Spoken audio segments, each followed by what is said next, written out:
Sam, over to you, my dear. Thank you.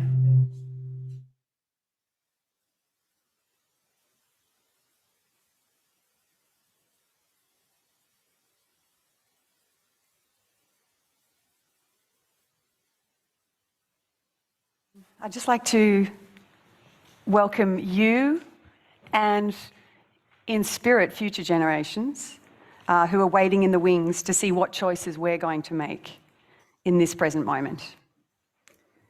Welcome to the nature beings, the guardians of life itself, and Gaia. On behalf of the Park Eco Village Trust, we've curated a morning that weaves together views of so many people from around our community. Artists, philosophers, academics, engineers, electricians, and plumbers. The business world, comedians, and seekers, all of whom have a single focus: creating a livable future. How? By doing our part to create a carbon neutral community by 2030. And to show to others how it might be done. The starter's gun blew decades ago on this race, but most people were just too busy enjoying the fruits of a society that had forgotten it was entirely reliant on hundreds of thousands of ecosystem services. Said more poetically, as we all know very well here, we are but strands in Gaia's vast weaving, and if we destroy the fabric of her cloth, we are, of course, destroying ourselves. So it is that the Carbon Neutral 2030 team under Park Eco Village Trust has come together and pulled this morning's, I've got to say, huge agenda together. There are many, many parts to this morning. I'd like to invite Marilyn up at the moment to speak to her part of this, and you'll be hearing from a whole number of us over the course of the morning. Thanks, Sam. Are you able to hear me with this mic? Yay, good. I knew we had to test it from last night. So I'm often known as a pracademic. So when Roger invited me to come on to the CN 2030 team, I said this was a beautiful time to do research. And listening to Robert Holden last night, why am I interested in this kind of research? Because it takes the mystical into the practical. And this whole project of Carbon Neutral 2030 opens the doors of looking at the mystery of emergence through the mystery of emissions. And so I have had the honor to work with other members of the team, particularly Jeroen, in designing the survey that we are going to invite you to participate in. I'll tell you a little bit about that later on. But I think that what it really allows us to do is it harvests our virtues and actually reveals a few of our vices and gives us a chance to know where are we today, so how can we change that to become even better tomorrow. Sam. Thank you, Marilyn. So here at the Park Eco Village Findhorn, we were listening. We've been listening deeply to what wanted to emerge. Let me outline what's coming and we can get this show on the road. We're setting the context in terms of coming out of COVID, where that's put the planet. We're looking at the history of the Eco Village in images, which is a beautiful slideshow. We're going to look at what Carbon Neutral 2030 the project is. We'll hear from Roger and Marilyn about the nuts and bolts of that, and Jordan in terms of how we measure carbon. And then we're going to, there's a lot in there emotionally and intellectually, so we're going to have a reflection just before tea break at 10:30 and get people to process what's happening for you. And then please come back at 11 a.m. for Sharon Took-Zazaia's performance, which is very much woven into this. She's created from scratch a beautiful physical theatre piece called Finding Petunia Little Tree, which some of you may have seen as part of the Findhorn Bay Festival already.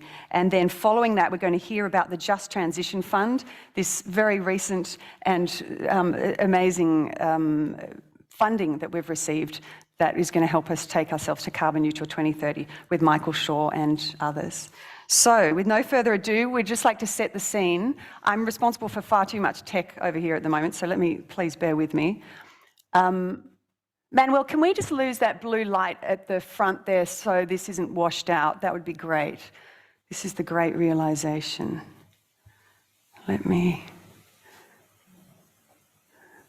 That's Bondi. We're not going to Bondi just now.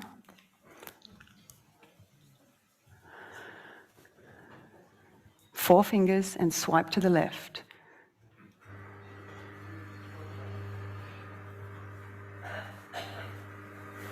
Swipe to the left. It worked, yes.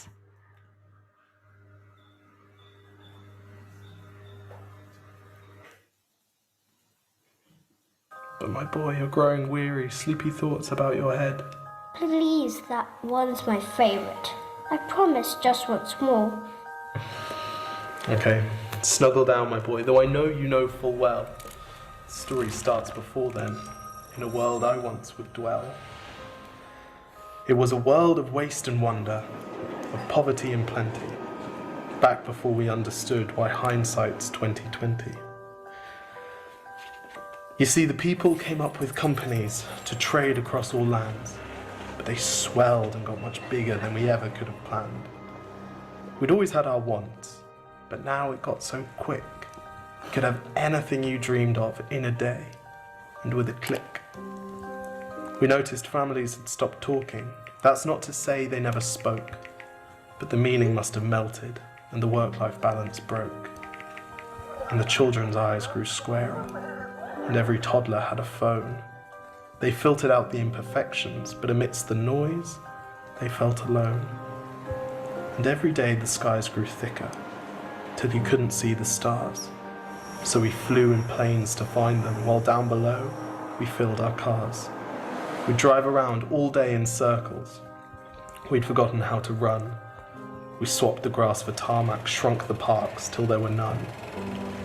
We filled the sea with plastic, because our waste was never capped, until each day when you went fishing, you'd pull them out, already wrapped.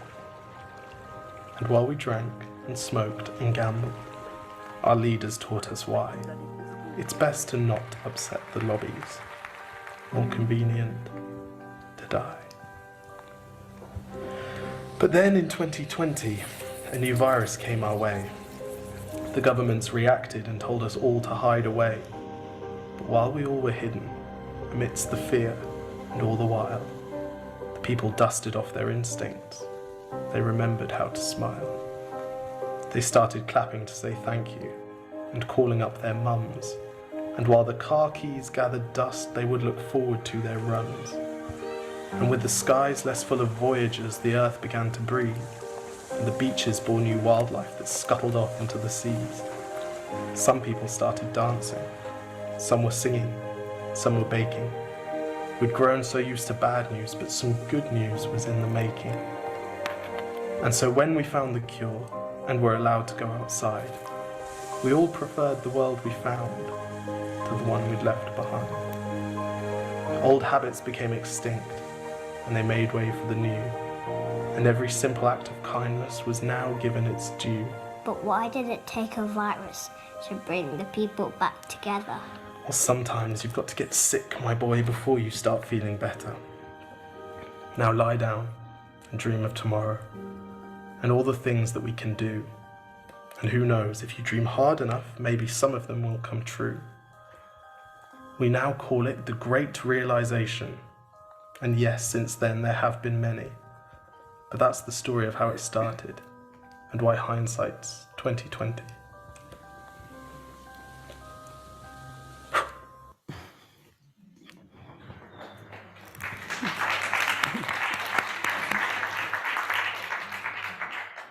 Isn't that just staggeringly beautiful? So are we are we dreaming hard enough? Is the question.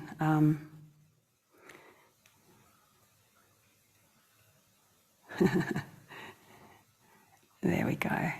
So I think we have been dreaming beautifully in our history, and we're going to come up to speed with some of the dreams that we have created. And I'd like to introduce John Talbot to talk about the first 60 years and what we have indeed, what we can pat ourselves on the back about before we look further. Thank you, John.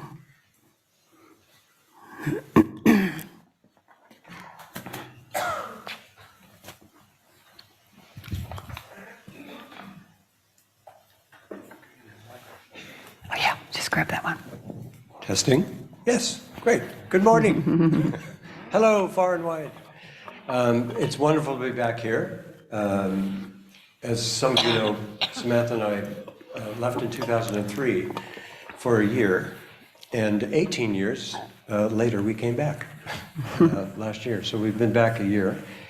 And this little slideshow that I'm doing now, a version of it was I prepared for the 50th birthday. And I wasn't able to come back for the 50th here, so Sam actually organized quite a big event in Sydney, where we had lots of people, about 300 people came, and we celebrated Findhorn's birthday in an Antipodean way. But yeah, looking at backwards, where we started from, the first 60 years, going backwards in time, this beautiful peninsula, the eco-village as it was before we left. Well, when we left, it was this way. It's grown quite a bit, but amazing, going back 1975 and beyond to see where we came from, our roots. And the myth is preserved. It was really very desolate, windswept. Peter and Eileen Dorothy came along with Lena, we found out last night. Who knew? So there were 4 founders, or at least 4 people living here, and more founders, really. But starting the garden, you know, I like to say it wasn't a great start. In a rubbish tip, 3 adults hearing voices, not quite sure. But this is one of the only pictures that has the original 40-pound cabbage. So, you know, it's a kind of sacred slide. And we talked last night about the mystical roots, and I loved Robert's discussion about that, and certainly Eileen representing that voice within and turning within to find guidance. Dorothy very much the same, but also reaching out and connecting with that intelligent presence of Gaia in nature, the devas. And then one of the things that we didn't mention last night, I mean, Peter was the man of action. And he brought a lot of those early guidance and instructions in terms of creating the garden into being through hard work. But he was incredibly obedient to the women. The women, the feminine, those archetypes received the guidance, and the masculine then carried them out under guidance from the feminine. I think that's a powerful metaphor for how we've been successful and how we go forward. And of course, Rock also, he certainly was one of the inspirations for me, working with the nature kingdoms. So yes, a few before and after pictures, 1969 probably, when the first cedarwood bungalows were put in. And then 10 years later, with the gardens growing, another 10 years, this is sort of 1988, and now you can't really see them. This is in Pine Ridge in the late 60s, early 70s, when Captain Gibson decided he could put more caravans up there. And then the studios coming in the early 70s, and then 25 years later, the transformation. And I think those before and after pictures they're so positive in terms of giving us a model for what humans can do. That we hear so much about the negative impact that we've done. And if you look at this site and where we started and the transformation over the last 60 years, it's truly inspiring and amazing. So the educational impulse we heard from David last night, that was great. Here's David as a young man with Peter and Dorothy in the park building, doing some of the early programs. And there was a change really from growing plants to growing people was one of the things we talked about in those early 70s. And it was also the purchase of Clooney Hill. What's not widely known, though, is like the experiments in the garden where the big vegetables were produced, there were some extraordinary results with people as well.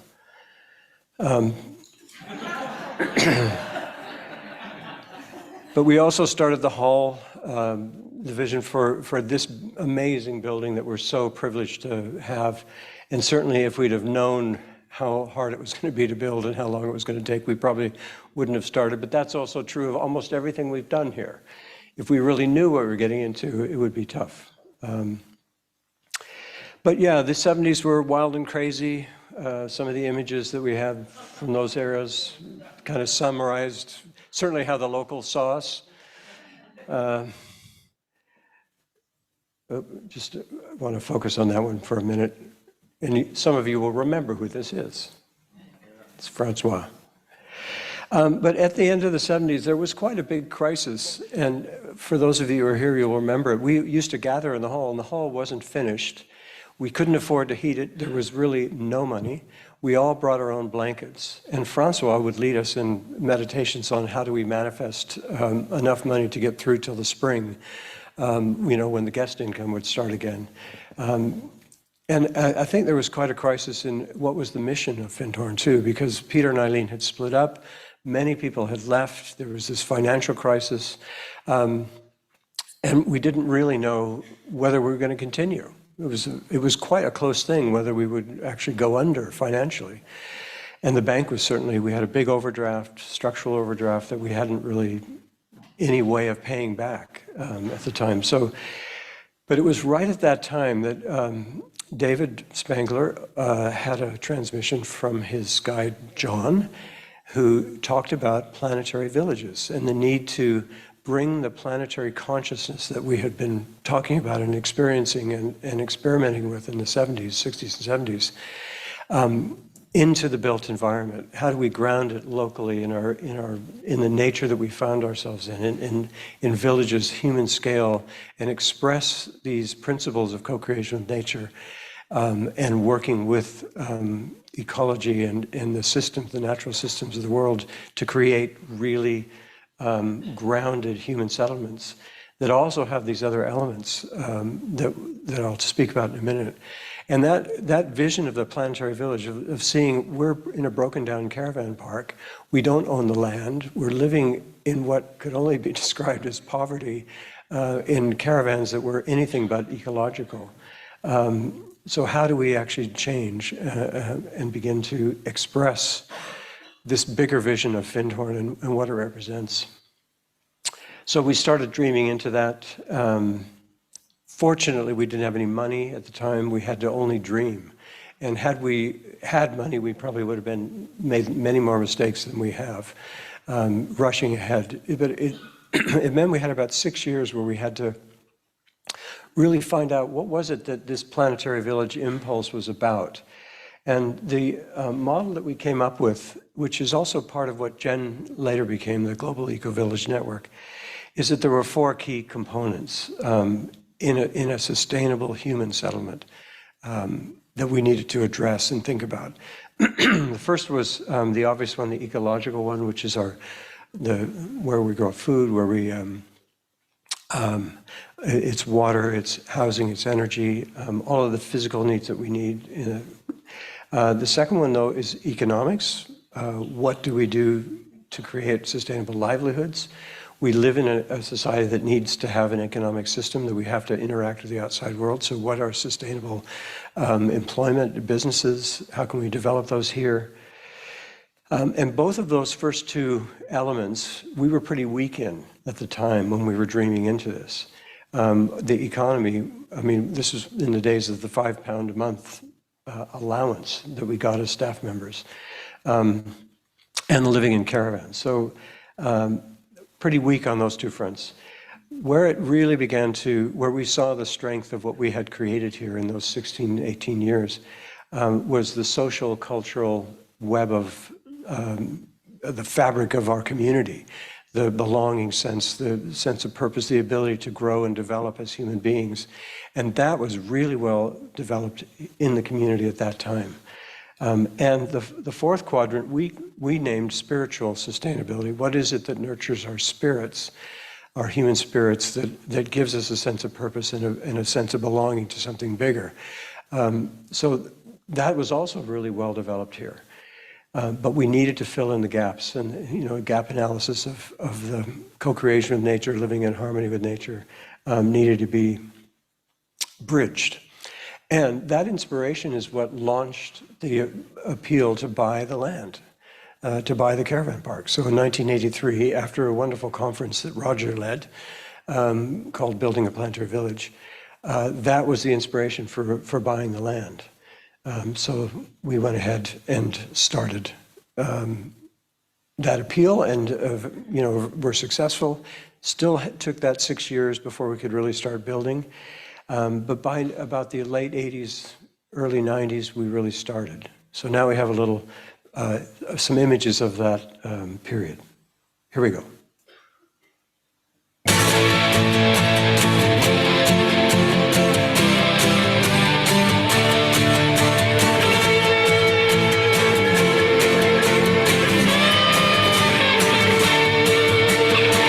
Set my shoulder to a brand new groove, building the city of light. Something wonderful on the move, building the city of light. I'm laying roots, planting seeds, building the city of light. Grateful to give whatever it needs, building the city of light. I'm using my head, using my heart, getting the balance right. I've got the horse before the cart. I'm using bricks and sticks and stones, building the city of light.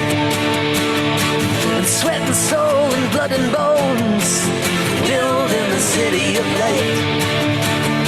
Technology, imagination, building the city of light. Trust, belief, and dedication, building the city of light.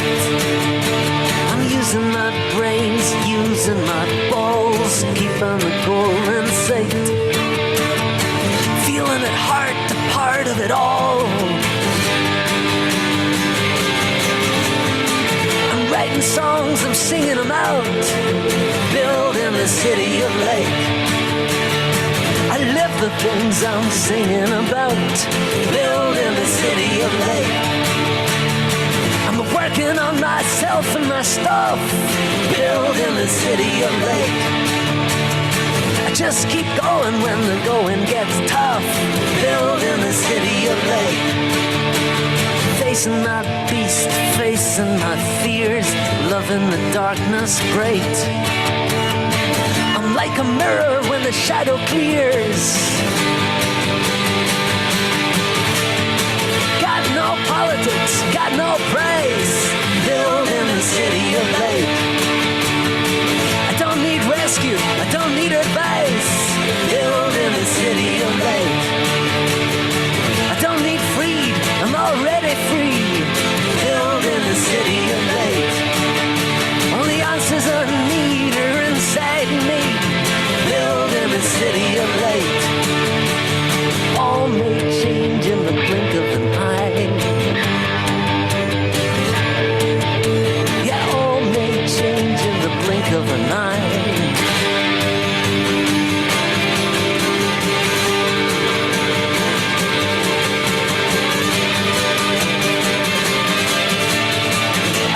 Shoulder to a brand new crew, building the city of light. Something wonderful, building the city of light.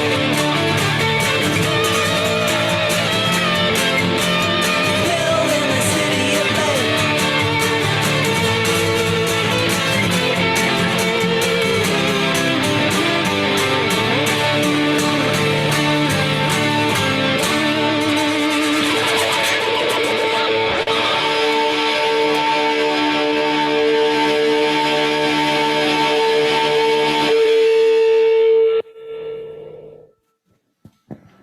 Thank you, Mike Scott.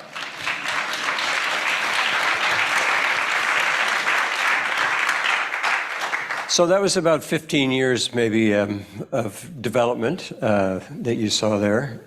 Great kind of, we had the building school, we had a building department. We were still working under the foundation for the first few years as the development wing, but then morphed into Build One and Eco Village Limited doing the field. We also bought the Wilkie Estate, which of course, I don't have any slides of that because I wasn't here when the last 10 years, but there were lots of other things in the community that happened during that time as well. Earthshare, one of the best community-supported agricultural schemes in the UK. Sadly, we lost the land, and we hope to recreate that again someday. We built the Living Machine, treating most of the wastewater, about half of the wastewater now, looking at alternative transport and all the business development that happened. We're largely a vegetarian community, so we don't have a butcher, but we've got a baker and candlestick maker. The art studio, Brian Knobs, tribute to him, who's just passed away recently. And of course, AES and the amazing success that George has had, most recently in the news. But yeah, the cafe, the Phoenix bookshop, sorry, Ecopia and Our Own Currency, and a shout out to Alan, founding Trees for Life and helping to actually take this impulse out into the wider world. Also the emphasis on art and beauty along the way, really trying to create art and community art particularly. This of course is a little snippet of the Firebird, which we lost in the community center fire. But you'll be pleased to hear, and maybe most of you know, that it's been already recreated. The weekend before the fire, James Hubble came across randomly the original plans for the Firebird stained glass, as well as the frame. And there was a fundraising effort, and it's all been done, and it's just waiting to come back to find a home. So that's fantastic. And of course, this was an old, the old mosaic for the community center, but there's a new version of that out in front of the cafe. But I guess this next little musical interlude is really about the community and the strength of community and the strength that has brought us through, you know, what must have been an incredibly difficult couple of years here during COVID. So we'll get on to that one.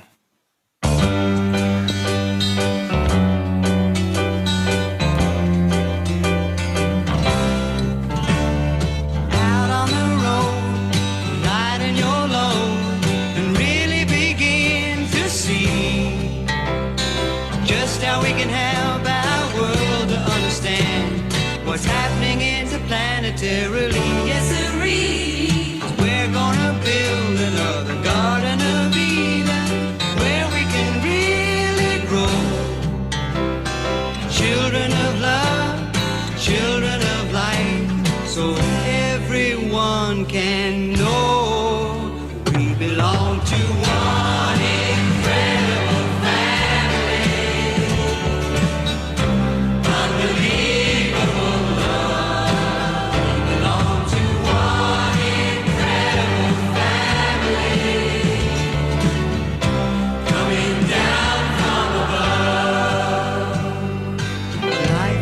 Incredible when we finally recognize the love between our brothers and sisters working side by side.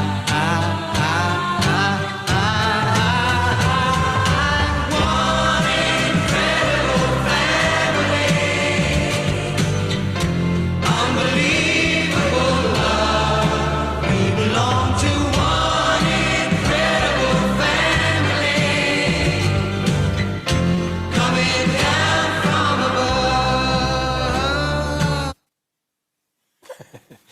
Sorry, I apologize for the slide speed there. I'm not sure what happened. They're usually a little bit slower.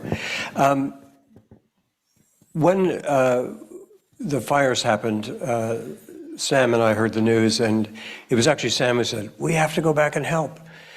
And I think we're starting to think about, you know, what would we do? What could we come back to help with? There's so many positive things that the community's done. What's the next step? And really now looking at the next 60 years, and there was a slide, I think. There it is, yeah.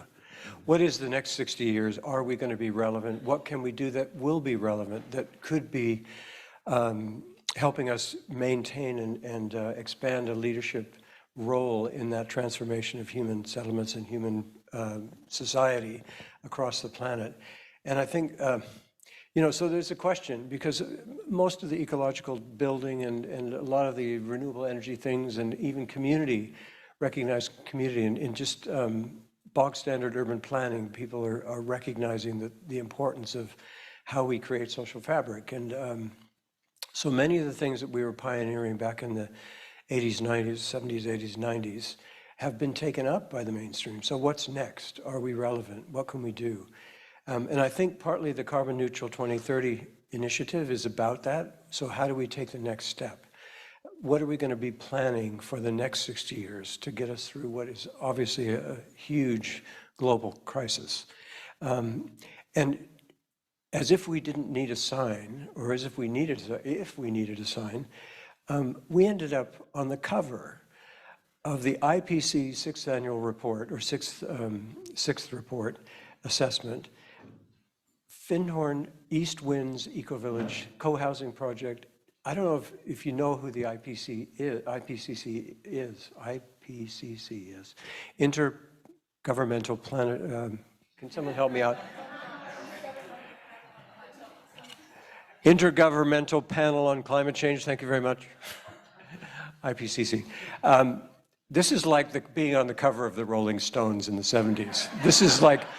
And I'm on a number of little message boards with the Global Eco-Village Network, and people were sending this around saying, did you see there's an eco-village on the cover? Does anybody know where it is? And I looked at it and said, I think that's East Winds. Oh my God. So I think there's a call to us to step back into that leadership position. And looking at what we're doing here in terms of the rebuilding, how do we help ourselves do that, make that next step? When I was planning to come back, I talked to the trustees of the foundation and a number of other people and said, look, there's some initiatives that we could do here. We need to do our master plan. We need to develop a brief. We need to get the community center and the sanctuary rebuilt. So we set up a group called DevCom, or Development Committee, and I think DevCom sounds more trendy. But it's all the key stakeholders in the park, in the community. There's about 13 or 14 people that have been involved over the last 15 months.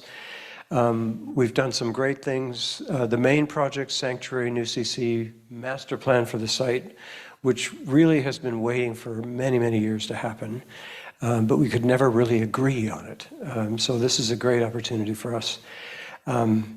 And last year when we started, we consciously decided, the group decided to use the sanctuary first, to do that first symbolically because it's in a way our spiritual heart of the community, but also it was a lot easier. It was a simpler building and the community center is much more complicated. But we designed quite an extensive community collaboration with surveys and attunements and land walks, and a lot of work on the land itself, a design intensive, and this wonderful design has emerged from all of those efforts. And I'm happy to say that the planning application has just gone in this week. So we're hoping to break ground in the spring. Also, there was about 120 trees that fell down in the winter storms last year in Wilkie Woods. And we've milled those through, thank you to Jonathan in particular, but all of the Hinterland Trust and Kaido and I think a number of others, really extensively working on getting those trees ready that we can use for the building of the sanctuary. So turning crisis into opportunity. And the big project right now that we're just initiating is to do the park master plan, which we started, back in the 80s, but never really agreed. But we sort of been bumbling along. But we're now being asked by council, I think as well as ourselves, what is our future plans? How are we going to develop? How are we going to really complete this development in the best possible way? And we did a lot of work last year, but we didn't really move too much or as far as we would have liked to. Partly because it was funds. We do need some funds for that. And just recently we sort of re-galvanized and re-came together to kind of start the initiative and try to do it in 6 months. And about a week after we did that, we got the news that we received a huge grant from the Just Transition Fund. It's £230,000, part of which can be used for developing the master plan. We're going to speak more about that later. But I just thought, wow, as if we didn't, being on the cover of the Rolling Stone and then coming together in a kind of magical way, and then suddenly the universe goes, oh, do you need some money? Here you go. So that's exciting. The other kind of fun thing that happened this year was the return of Kalern. Oh, it's doing by itself. Anyway, yes. Kalern came on the market, and it was about to be sold randomly to someone outside the community. And a number of us thought, this can't happen. We have to stop it. We have to hold it for the community. So in a very magical way, in the best manifestation stories, we raised £800,000 and bought the place. And we're now running it temporarily as a B&B. Some of you might be staying there. It was really cold. I'm really apologizing for that. We did get a new boiler, but we haven't quite got the time clock right. But we do want to invite you to come to an open house on Friday from 10:30, and it's tea and cakes, and it's doing it by itself. We've also got the Brian Knobs paintings that was announced last week, but we would love the community to realize that this has been bought by 50 community members. We want to see it go into more full community ownership over the next couple of years, and we want to engage the community in looking at what is the purpose of Kalern House and how can we use it as a community asset. So that just happened magically, and manifestation still happens and miracles still happen, and this was certainly a big one from last year. Okay, I'm 2 minutes over. There you go.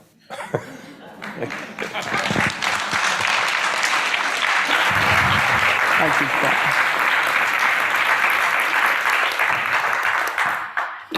Thank you, John Talbot. So you can see we've absolutely done so much, and sharing it is part of our mission. So we've just created, and we were hoping it would be done by this week, maybe by the end of the week. It's a self-guided audio eco tour coming soon to a phone near you, and you just jump on your phone and go to the website. We need to decide where we put this, whether it's the NFA website or the PET website or the Eco Village Findhorn website. But people, you see people wandering around looking at the buildings and going, what's that, and there's not, there's the paper version, which you can get from the community centre, from the Phoenix, but we just thought it'd be nice to be able to have it on your phone. So Roger magically went around and photographed every eco aspect of the community, and Moira Bergman is doing the audio, and then you should just be able to send this to, we can give this to visitors to the community who can be standing in front of the visitor centre, press a button and hear the history of it. And so the youth building, et cetera, all around the community. It is a very long tour. There's about 70 stops. And so we really just pulled this together to be able to show people a succinct history as they walk around. Please take ownership of it. We just made it up, as in we used the old narrative and we've edited it a little bit, and we need community input. If what we say about your house isn't quite right, get on to us. So after the birthday, when we can all exhale, we can really put that in the right place and get it to be used the way we'd like it to be used as a community. You can see we've done so much. We're doing pretty well, but how can we do even better? And I'd like to get Dave Till down here now to make a few suggestions.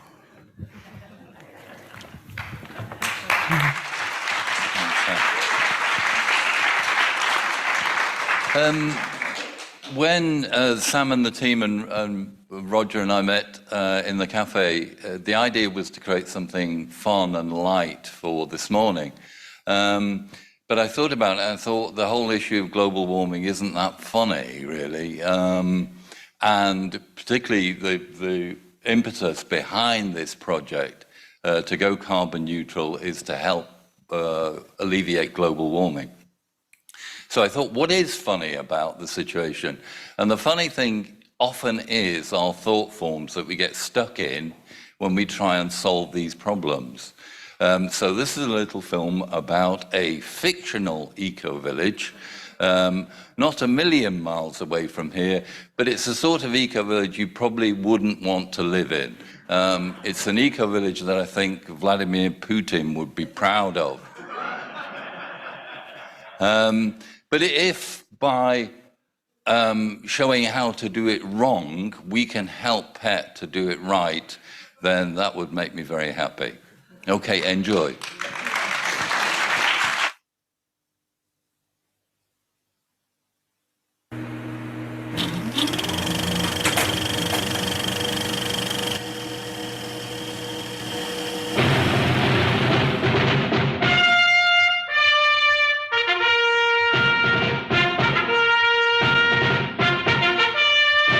The folk who live in this eco-village are already tackling the carbon question in a groundbreaking way.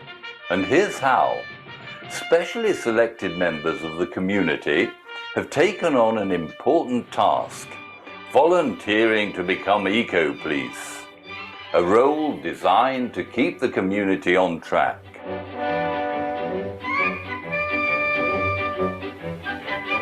Now, these plucky volunteers are also pioneering the Point the Finger campaign. If something isn't hunky-dory, the eco-police will point the finger. And when things are right, it's 2 thumbs up and smiles all round. And there's already a date in mind for becoming carbon neutral. Whoa, well, plenty of time then. Or maybe not. Better get on with it.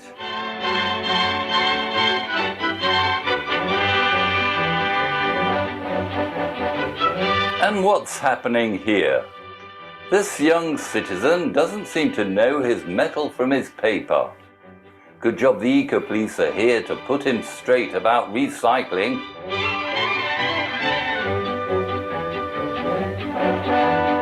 That's better. With a firm hand to guide him, he'll get the message.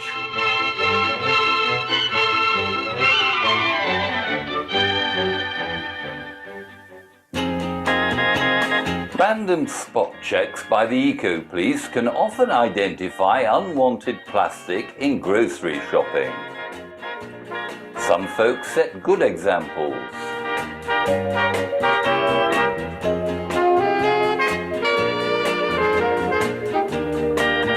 And then here it comes. Oh dearie me, plastic a go-go.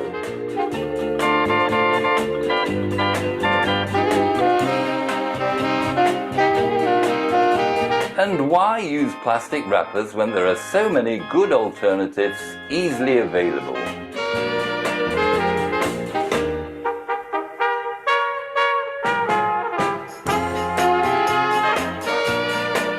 And here we're seeing a brand new community initiative to make many popular facilities multi-purpose.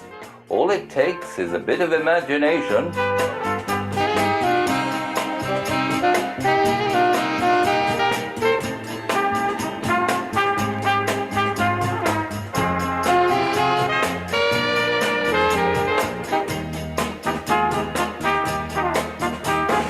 And maybe it's time to pull out all the stops and get smarter about energy production. Here's a very inspiring scheme to self-generate power. Keeps you fit too.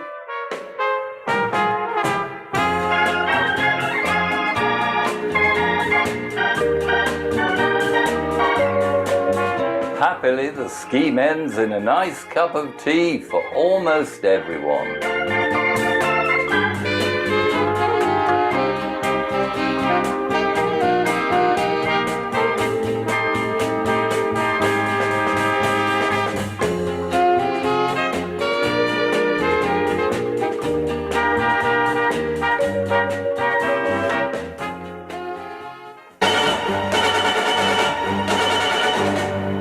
And And the eco-piece are no slouches when it comes to spotting opportunities to downsize. And this captain of industry is in for the downsizing treatment. Not a bad effort, but the police think you could do better. Now that's what I call downsizing. Very well done, sir.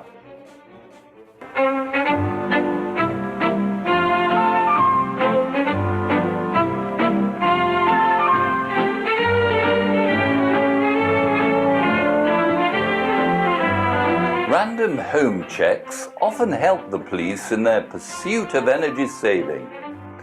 And the message is that the modern home is no place to lounge around in a t-shirt.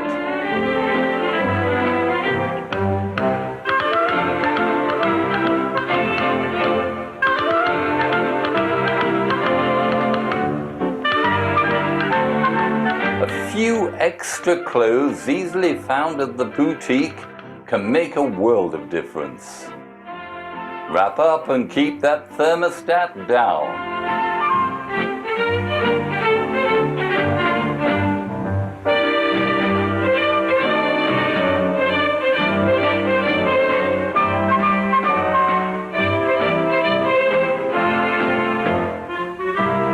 Now take a bath by all means, but share that energy with someone else. Perhaps a neighbor, and why not? Good time to catch up on neighborhood news.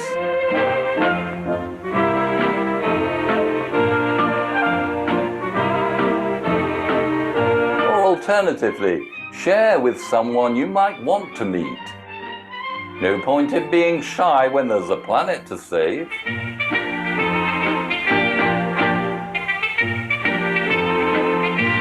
And if all these changes seem a little challenging, then don't forget, it's a chance to practice mindfulness. And that goes for you, madam. So is carbon zero in sight? You betcha.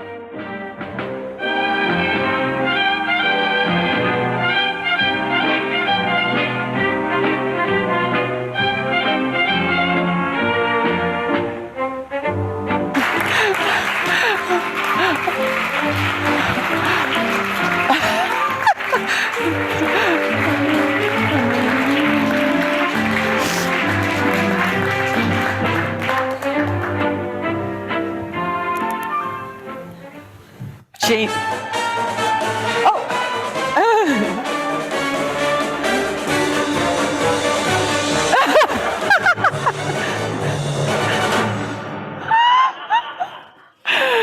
Genius. Thank you, Dave Till. You are incredible. Dave Till and friends, many of whom are here.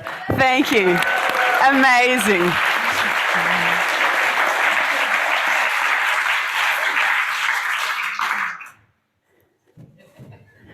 Where would we be without humour, honestly? We just we're so chuffed with that.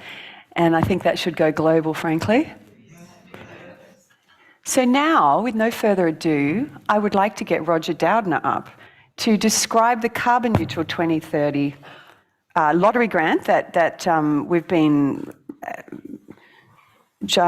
lucky enough to receive funding to do these studies. Roger, do you want to come up and, before we show this short film, just introduce the Carbon Neutral 2030 and why you started this project and what it means for us? Thank you. That's what I call a setup. Yeah, on a slightly more serious note, I went to Paris in 2015, courtesy of the Global Eco-Village Network, who has been sending representatives to the conferences of the parties for several years. And I was joined there by, I think, Albert Bates from the Farm, Paul Allen from the Center for Alternative Technology, Rob Wheeler from the Global Eco-Village Network. And we essentially prowled the blue zone, no, the green zone. And one or two of us actually got into the blue zone. But anyway, it was an opportunity just to be there for me to re-experience Paris, where I spent my youth. I think I had a scholarship in 1963, and it's been a wonderful year in Paris, an opportunity to go back. But, you know, out of that experience emerged the Paris Agreement. And the Paris Agreement, as I'm sure most of you know, is the formative agreement among nations and corporations to curtail their emissions over the course of this decade in order to keep temperatures to no more than 1.5 degree rise. But I'm sure you're also aware that this week happens to be the week in which there's another gathering, another COP in Paris, in Egypt, in Sharm el-Sheikh, where the headline from Antonio Guterres, the Secretary General of the UN, was, "We're on the road to hell." And we still haven't taken our foot off of the accelerator. That's the situation globally. And I think we've almost abandoned hope of trying to keep temperatures to no more than 1.5 degree increase. But when I returned from that experience, what was it now, 7 years ago, I asked myself, how does that relate to Findhorn, a budding eco-village? And I asked that question of Johan Wiegland, who happens to be a professional sustainability consultant working predominantly in Stockholm, and also the husband of our esteemed resident Amanda Hayworth. And it turns out that he actually has professionally does carbon footprint assessments for corporations. And he could say more about that in a minute, but he offered, I asked him if he could actually measure the community's footprint, and if so, you know, what we could do with that information. And so we began that process. I'm sure many of you recall. We managed to raise enough money to create a website, and on that website, it is still possible for you to measure your own carbon footprint, and indeed to offset it with various projects in the developing world, which is a process that is UN established and UN blessed, even though it's a kind of a cop-out in terms of, you know, essentially exporting our responsibility to the developing world. But at the same time, it's something we can do. Anyway, all of that led to an application to the National Lottery last year, which produced £10,000 for the community to conduct a survey around just how feasible it might be or would be for us to do what the Paris Agreement asks us to do if we're going to have any chance of keeping global temperatures at a less than catastrophic level. And that £10,000 enabled us to hire Sam as our project leader, and also to pay Marilyn Hamilton something for her wonderful work with the footprint surveys, and also Emma Logan to dig into the bowels of the record-keeping process and give us a more complete sense of where we stand this year. That process will culminate during the course of the next few months, hopefully in January, so we can send off a report by the end of March, which will include a 10-year plan, which we are then free to decide whether we want to play or not. Happily, this more recent grant, the Just Transition Fund grant, will take us a significant way down that road, but it remains for all of us to play our part. And having said that, Back to you, Sam. Thank you.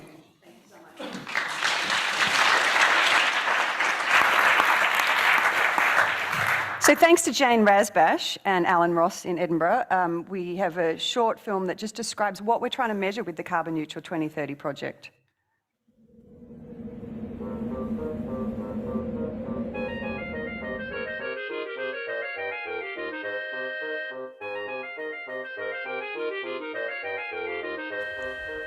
Hi, I'm Sam Graham, Project Manager for the Carbon Neutral 2030 Feasibility Study. With the price of electricity soaring and the need to reduce global carbon emissions, we now have two incentives to reduce our personal carbon footprint. We'll both save money and get the satisfaction of knowing we're doing our part to mitigate humankind's impact on the ecosphere we call home. In addition to these imperatives, we know that part of our community's fame and legacy comes from being pioneers and innovators in the liminal space between humans and nature. In the past, our eco-credentials in the built environment were second to none, and our approach to working with the intelligence of nature was deemed uncommon. However, the world has caught up, and Gaia is calling the community to the next level, if only to continue our journey of co-creation. Thus, our 60th birthday provides an opportune moment to collectively ask, what next? And can we step up to get ourselves carbon neutral by 2030? We know from 3 previous surveys that our community's carbon footprint sits at 7.1 tonnes per person, which is lower than the average UK footprint of 9.5 tonnes of CO2 equivalent. To figure out if we can get to zero by 2030, we're using national lottery funding to conduct a bigger feasibility study under the auspices of the Park Eco-Village Trust. We've made this video to get you even more familiar with what's counted in a carbon footprint, to get us all thinking about how our community can creatively reduce our collective impact, and to get you excited about taking our carbon neutral survey at the end of the year.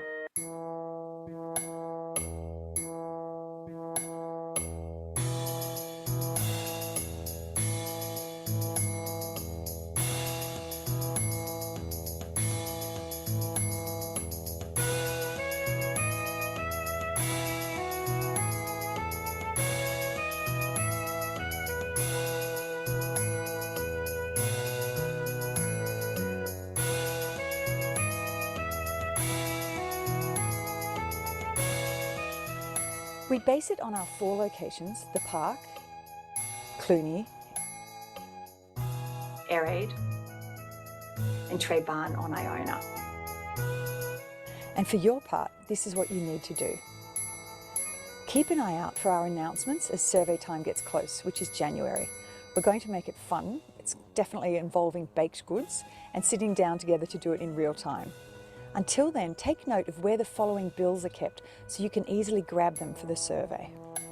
They might include fuel company invoices such as for gas bottles, gas tank refills, coal, pellets and wood, feed-in tariffs if you put solar back onto the grid, internet provider invoices, credit, debit card statements or bank statements. We also ask you whether you do any carbon offsetting. Once we've reduced our carbon footprint as much as we can, we may choose to offset the remaining amount, which means paying a registered provider to offset the balance. You can find these on the PET website. So the survey's in an easy online format, and from past experience, it's simple to do. This is our 4th year of collecting the community's annual carbon footprint data. Once we've done this year's, we have to figure out whether we can get our footprint down to zero and how. No small task ahead of us. But we might ask, what's our future as a spiritual community in the face of climate change, ecosystem collapse, and economic and societal unravelling? We're at a major turning point on the planet requiring all of our creativity, and as an eco-village, we're very well placed to demonstrate what's possible. So please join us in our quest for Carbon Neutral 2030. Thank you.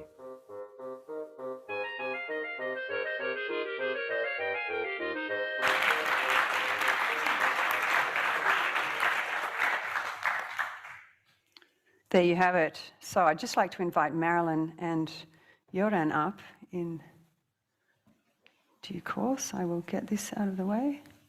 Thanks, Sam. Pleasure. I want to just start out by asking everyone a question. I'm known a little bit as the survey lady around here, quite accidentally. My integral city work doesn't always involve that sort of thing, but when I offered to do the sanctuary survey last year, there were many people who participated, and I'd just like to ask, how many people in this room actually completed that survey for the new sanctuary? Great, look, good. So thank you. You're already practiced in the approach that I take to designing the survey.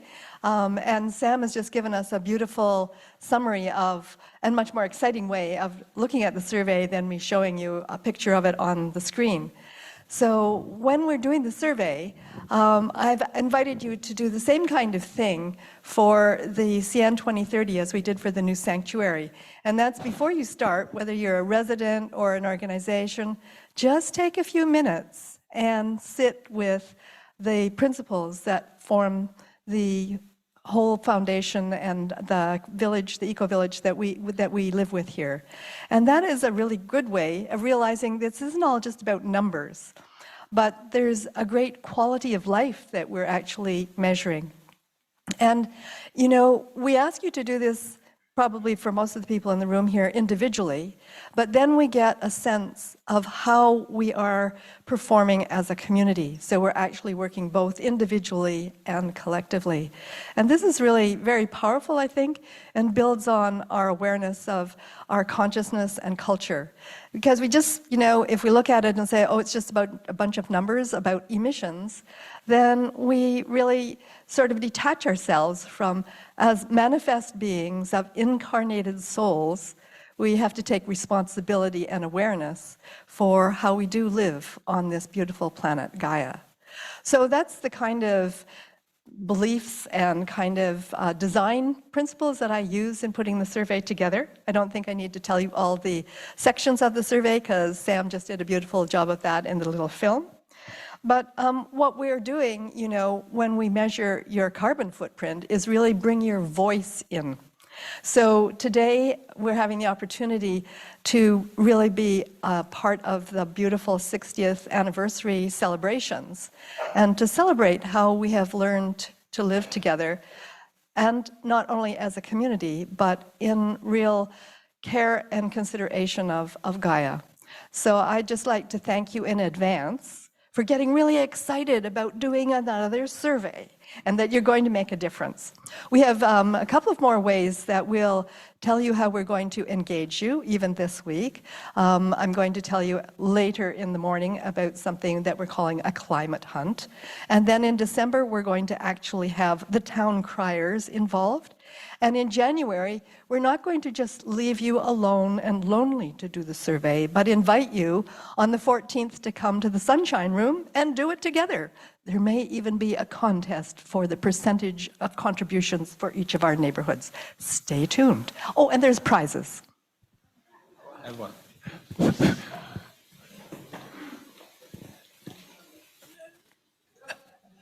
I'm Göran Wiklund, and I already has been presented by Roger. I work in a climate consulting company, we say, in Stockholm, and we have been doing climate work for at least 15 years. And we can see how both communities and companies are more and more concerned with these issues, and they measure their carbon footprints, and very often today they talk about becoming net zero or carbon neutral. So these are concepts that have been developed only, well, I would say since 2015 and the Paris conference. Marilyn said in her earlier introduction today, the mystery of emissions. And I want to talk to that a little bit. What we are talking about is carbon dioxide. And what happens is that we bring up carbon from deep down in the earth and burn it on the surface of the planet. And that creates this CO2, carbon dioxide, which has a global warming potential because it doesn't radiate out into the universe from the sunshine that reaches us. And therefore, it's like putting a blanket around the Earth.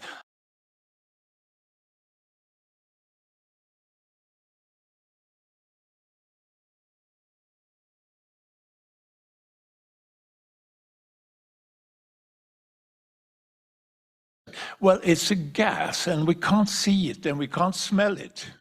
But here's a way of trying to understand what it is. Do you see what this is? It's the tree down by Phoenix. If you create a ball around that tree, that's about 1 ton of carbon dioxide. So that's what we measure carbon dioxide in tons, even if it's a volume. So when we are talking about the emissions that, for example, we have about 7 ton CO2e per individual here at Findhorn. That's why we measure it in tons. So that's a sort of a language that's is used internationally. So and when we measure, let's talk about that a little bit and what carbon neutral is. So if you shift the picture, if you see here, we have over here the principle of having the total emissions here. And here we have a timeline. So are we talking neutral, carbon neutral? We aim at 2030, and then we have years to come here. And if this is the total emissions that we see here, we have 3 ways of working. One is to offset the whole lot that we have in terms of emissions. The other thing is to reduce what we need to offset by using renewable energy. Stop using petrol, oil, gas, coal, whatever is fossil. The other thing is to reduce the carbon offsetting need from the other direction through reductions and becoming more carbon efficient and save and store carbon in the ground or elsewhere, for example, in trees. So that in the end, there's only a small amount that remains that we need to offset. So that's very much the principle. And the creativity is how to use and work with reductions. And that's where the whole carbon measurement comes in, because we will now measure the emissions that we have created, as we have been told by Marilyn here. And then we will continue to do that for each year, so we can compare year after year how we are doing. Are we improving our situation by reducing the total emissions at the same time as we might be growing our eco-village here and having more and more people living here, which points in the other direction, which probably will increase the emissions a bit. But that we will follow, and that will be something we will look at together and get ideas how we can improve and be better and better. So thank you very much. Brilliant. Thank you, Jordan.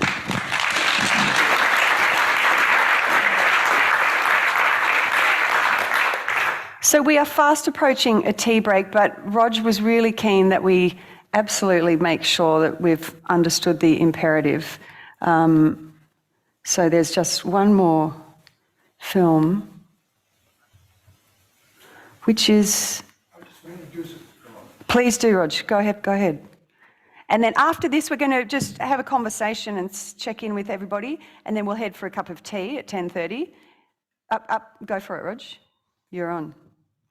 Thank you. Right, so my sister actually turned me on to this guy called David Wallace Wells, mainly because he's a New Yorker. My sister lives in New York, and he's got a New York kind of style that I appreciate personally. But he also wrote a wonderful book called The Uninhabitable Earth, which will develop the points that he's going to make very succinctly over the course of the next 3 or 4 minutes. I actually encountered this film when I and Marilyn went to the first of the climate cafes that Transition Town Forest produced in February of this year. And Rachel Hunter began the session with this short film. Rachel, as you may know, is actually in Sharm el-Sheikh at the moment with a number of other people from the community, representing, obviously, our respective contributions. But this piece, I think, really very succinctly indicates where we are as a species. Enjoy.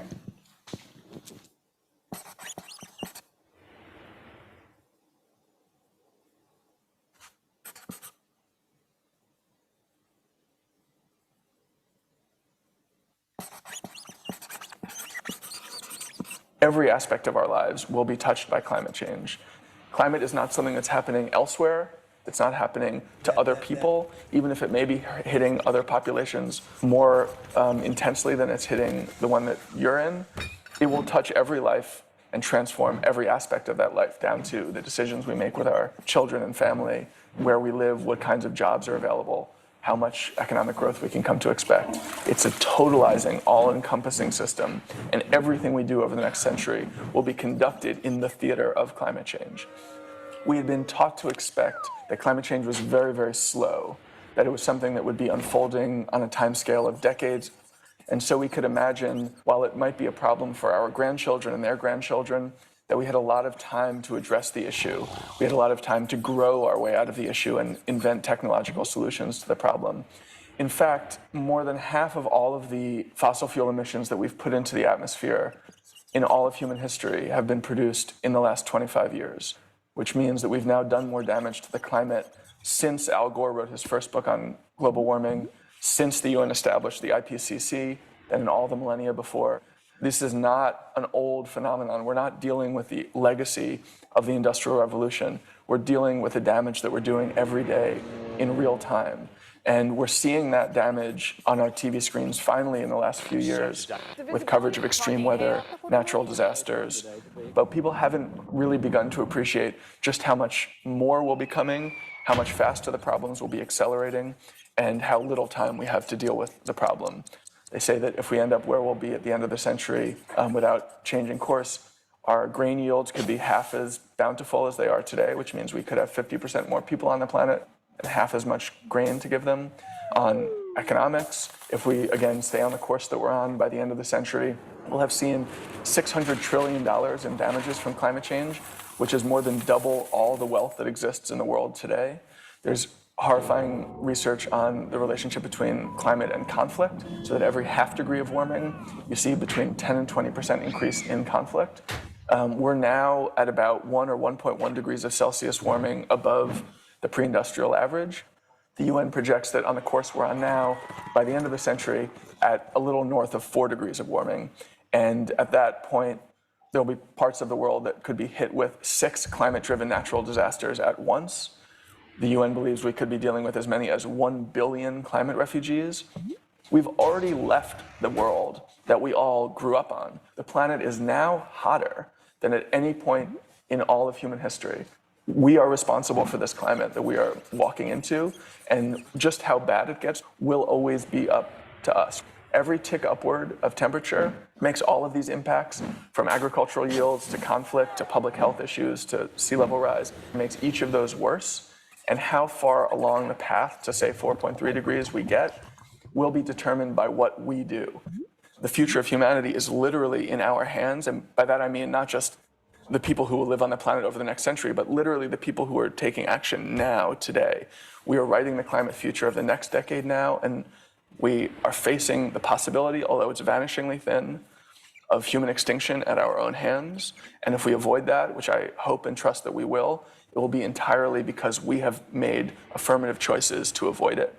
That story, in addition to being horrifying, distressing, and dispiriting, is also, I think, again, empowering, in that it reminds us that we are completely in control of our own fate.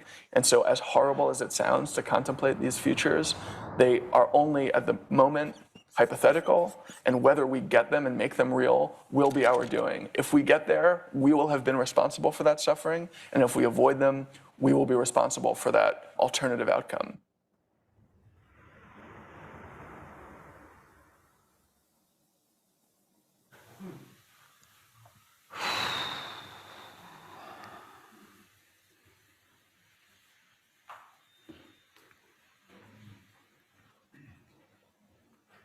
So just to give you a moment to take all of that in, I think that what I take from it, the largest voice I hear is that we are creating the climate future. We have the power. And collectively, we are such an extraordinary force when we put our minds and hearts to it. But we need to get organised and get on with this. So I think tea is an important part of that. But I also, I'm being slightly flippant because I'm doing the tech at the same time as talking. What I'd like to, there we go, that 4-finger swipe, got it. What I'd like to do is just invite you to reflect on everything that we've presented for the next 5 minutes before we break for tea.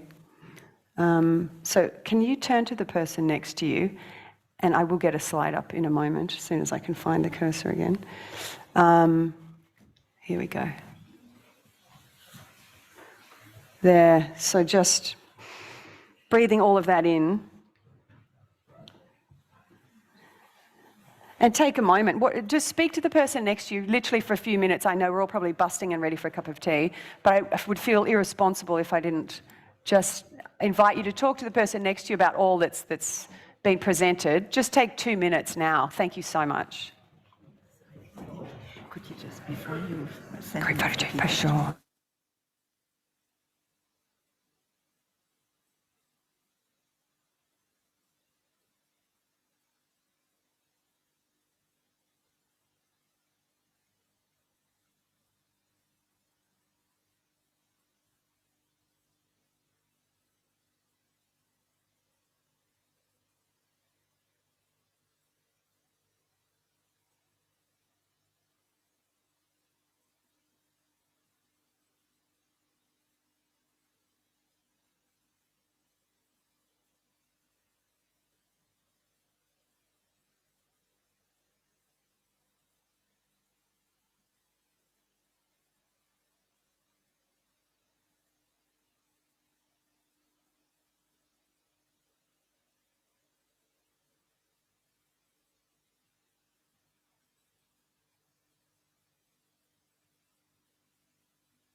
I'm going to invite you to take your conversations to tea, to get your tea, and we're going to farewell those people online. They're going to go into breakout rooms.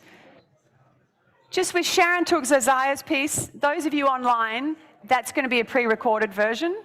But I welcome everybody here back into the room at 5 to 11 for that piece and the Just Transition Fund conversation, okay? So thank you so much for your attention. Enjoy tea, and we'll see you back here at 5 too. I just need to also add, 2 o'clock today for the photo, the community photo at the community centre garden. Shall I do my football whistle? Very good, thank you. Okay, folks. Okay, football team. Coach here. Yes, tea's just in the cafe, so run to the cafe. And we'll see you back here at 5:02 for Sharon Took-Zazaya's piece and then the conversation around the Just Transition Fund. Okay, thank you. And 2 p.m. at the Community Centre for the photo.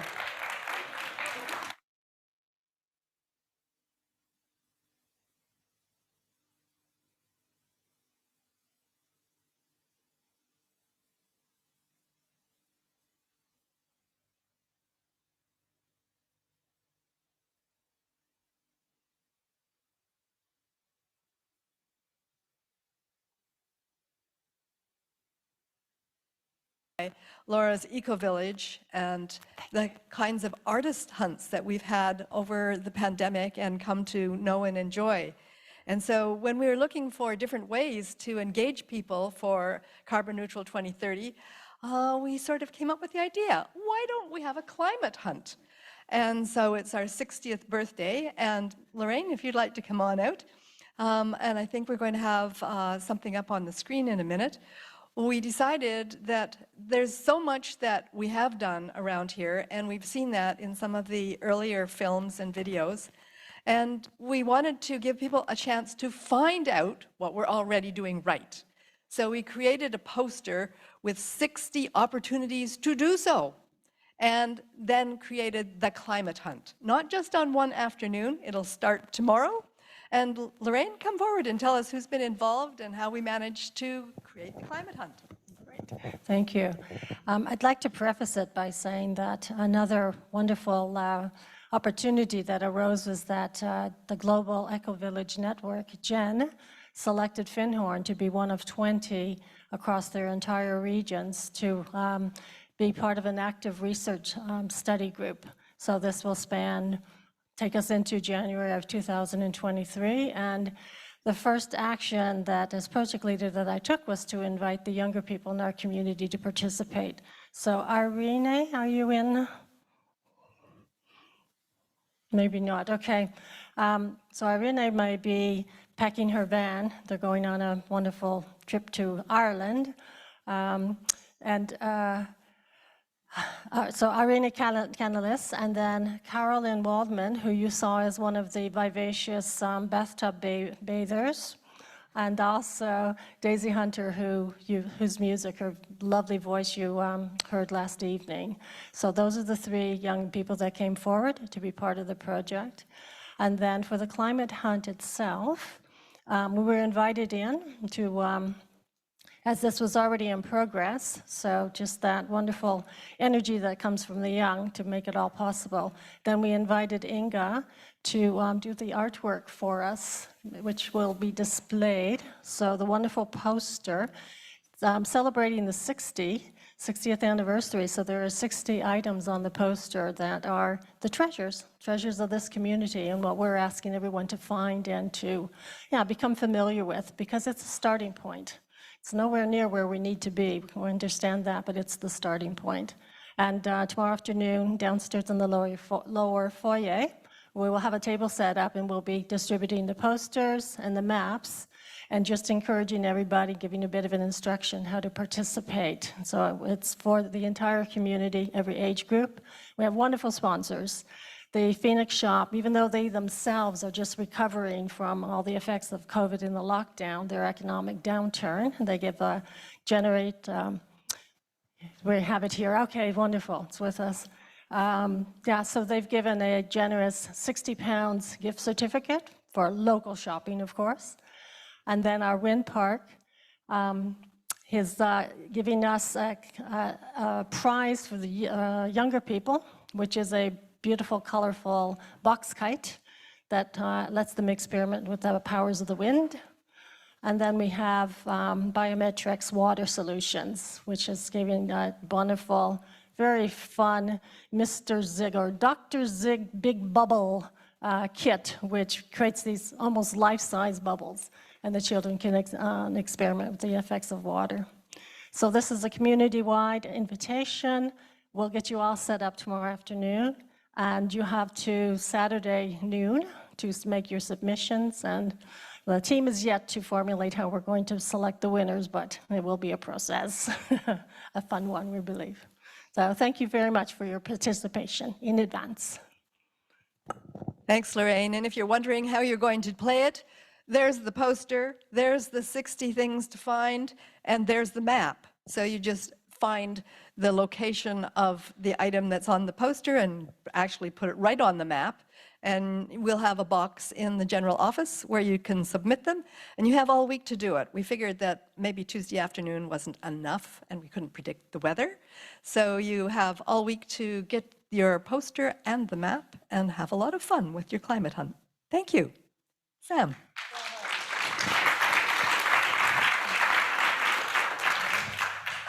Fantastic, thank you so much. So we are now going to move on to the Just Transition Fund, which is this rather large sum of money that we slightly surprisingly won recently. Michael Shaw, I'd like to invite you up, and John Talbot and Marilyn Hamilton are going to speak to this and just what it entails.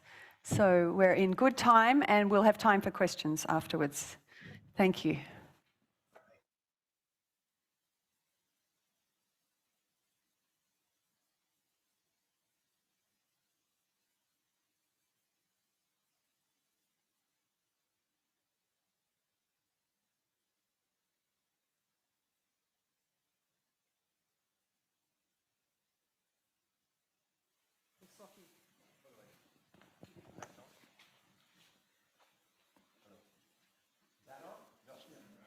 Is it on the bottom?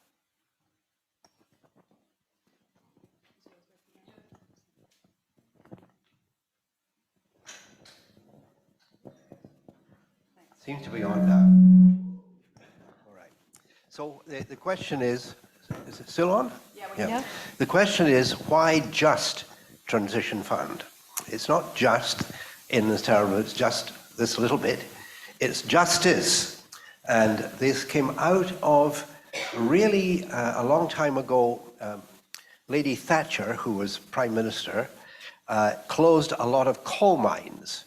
And that created huge numbers of redundant people, particularly in the north of England and in Scotland. Lanarkshire was pretty well devastated by the closing of the coal mines, which used to feed the steel works, which then fed to John Brown Shipyard and the whole of Clydebank that launched a lot of ships. In the year 2006, 1/4 of all the ships launched in the entire planet was launched from the Clyde. So that industry was pretty well devastated, and all the jobs that went with it.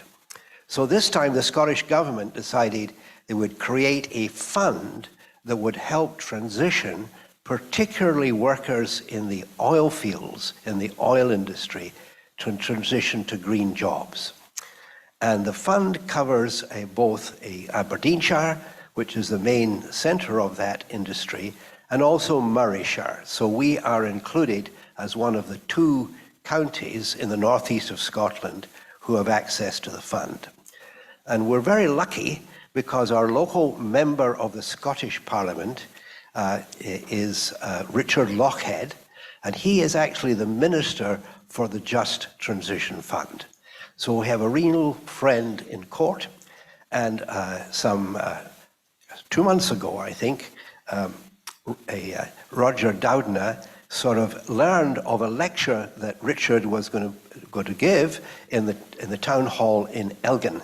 And Sam and Roger and I went to that lecture, and there he sort of explained the Just Transition Fund. And at the end of it, I asked, the first question was, would you fund a project in Findhorn to transfer our heating, our district heating, into one that was carbon neutral? And he said, yes, put it in. So we did put it in, and we were lucky enough, and I think somewhat surprised, to actually get funded. So it's £236,775. and it's 4 feasibility studies. And I think these are on the board here. They cover the district heating itself, which was the original idea, which is called ambient loop district heating. Why ambient? Because this is a way of putting a flow and return pipework round the park that will operate at ambient temperature. It's not heated or cold, it's in the temperature of the ground where the pipes are buried. There's then a feed to each house that is part of the system, and each house has their own small, what's called ground source heat pump. It has their own heat pump, actually part of the house itself. It can be a little shed outside, or it can be in the house, or whatever. And then that takes the heat from a large flow of water and then does a sort of 5-degree reduction of the heat in that water as it heats up a small quantity of water through a heat exchanger that actually will heat the house and the hot water and that type of thing. So the heat pump is under the control of the householder itself. So this grant will include creating the ambient loop, which is quite a lot of digging and pipe work, discussions with all the householders in the park and the ones that are owned by the foundation to see if we can get everybody connected up. We reckon there's about 70 buildings we can connect if everybody says yes. After that, there's probably another 20 to 30 buildings that are planned for the future. So we want to design the system for around 100 buildings altogether. And that, of course, will mean that we don't have to burn LPG gas from these red bottles in houses. And as you've probably heard recently, LPG, which comes from Qatar and places like that, has a very high carbon footprint to get here, because it has to be reduced to minus 160 degrees and then transported in very large purpose-built vessels here. So the carbon footprint of LPG is about 10 times what it is of what so-called natural gas from the North Sea. So if we can get rid of a lot of that, we're getting rid of a lot of carbon. Moving on to the next one, the master plan. I'll let John explain that. Thank you, Michael. Yes, we call it master plan and microgrid because it's also the network, both water and electric systems that supply us, looking at our future development, where are areas that we haven't developed so far in the park, where are things that we want to build, what are the loads. So one of the things about getting off LPG, about half of our energy is still fossil fuel. All of our electricity that we use currently is produced, we produce the same amount as we use from the wind turbines and from some solar that is already installed. But getting rid of all the LPG means that we'll also have to increase the capacity of our generation, have an extra wind turbine or maybe a solar farm, more solar on people's houses, and the grid itself needs to be robust enough to be able to take that. So we need to plan where our future buildings are going to be, and then what is the grid that's going to support it, and how are we going to support that being implemented. And I guess the other one that we hadn't really thought about in the 90s when we did a lot of infrastructure upgrades was electric vehicles, because they hadn't even been really thought much about. So we want to be able to charge cars. And I know that's a very big topic in the park right now, because there are more and more people are buying either hybrids that are plug-in or fully electric cars that need to be plugged in and recharged.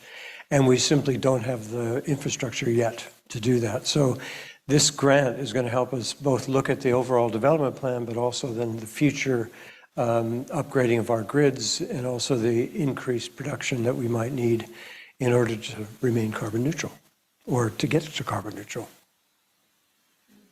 And expanding organic food. Do you want to talk about that? One more thing about the microgrid.